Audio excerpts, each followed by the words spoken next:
Madam मत PDF टा share करूँ ए जो सब सब एग्जाम रिजनिंग मत दरकार हो स्टूडेंट मैंने मागिले पीवाई क्यू मत कर देखुची को एग्जाम अच्छे पीडीएफ ठीक देवे मत बट मैम आप पीडीएफ कौन करेंगे पिला मागुंट मैम तो सॉल्यूशन काढ़े ना ये कहते देखो रिजनिंग रो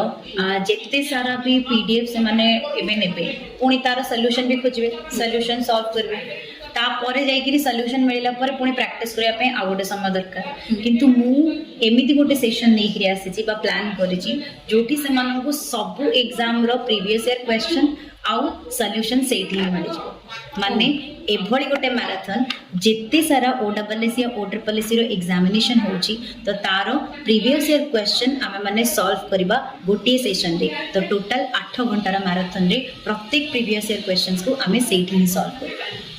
बढ़िया कथा मैडम केते घंटा रोचे मैराथन 8 घंटा 8 घंटार मैराथन रोचे तमाने ई संडे बोधे हो मैराथन गुड़ा तो हुए ठीक अच्छे ताले 15 मार्च आपनकर रोची जोथरे कि संडे सकाळ 9 टार मैडम स्टार्ट करछथि मैराथन जॉइन करछथि तो कमेंट सेक्शन में निहाती जानबे को माने जॉइन करछथि करिवे तो ठीक अछि।